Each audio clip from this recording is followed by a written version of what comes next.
بھینس کے آگے بین بجانا۔ کسی ملک پر ایک ظالم حکمران تھا۔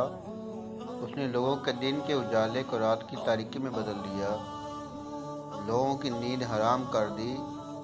دن کو عشق کے ستائے ہوئے رات کو بارگاہ الہی میں اس کے خلاف دست بددعا ہوتے۔ کچھ لوگ اس زمانے کے ایک بزرگ کے پاس جا کر روئے کہ اس ظالم کو خدا کا واسطہ دو کہ اتنا ظلم نہ کرے۔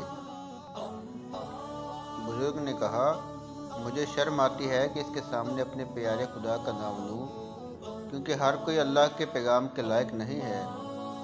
جو حق کو مانتا ہی نہ ہو، اس کے سامنے حق کا نام لیا ہی نہ جائے۔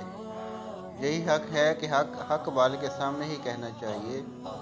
نادان کے سامنے علم کے موتی بکھیرنا زمین میں بیج ضائع کرنے کے مترادف ہے۔ جب اس پر اثر ہی نہیں ہوگا تو مجھے دشمن جان کر نقصان پہنچائے گا۔ ڈنگینے کی عادت موم میں جمنا ہے، نہ کہ پتھر میں۔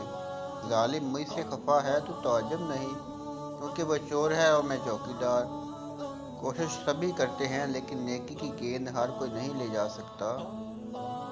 سبق: ظالم کے سامنے اللہ کا واسطہ پیش کرنے سے ممکن ہے کہ وہ اللہ ہی کی توہین کر دے، کیونکہ اس ظالم کے مرغوب عمل یعنی ظلم کو اللہ نے ناپسند فرمایا ہے، لہٰذا ظالم اللہ ہی سے بیزاری کا اظہار کر سکتا ہے۔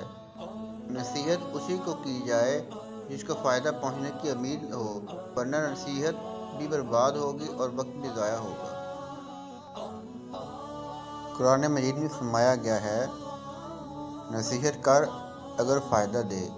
حضرت غوث اعظم رضی اللہ عنہ فرماتے ہیں، کوئی نصیحت کرے تو اس کی نصیحت کو غور سے سنو اور قبول کرو۔ آنے والے وقت میں ہو سکتا ہے کوئی نصیحت کرنے والا ہی نہ رہے۔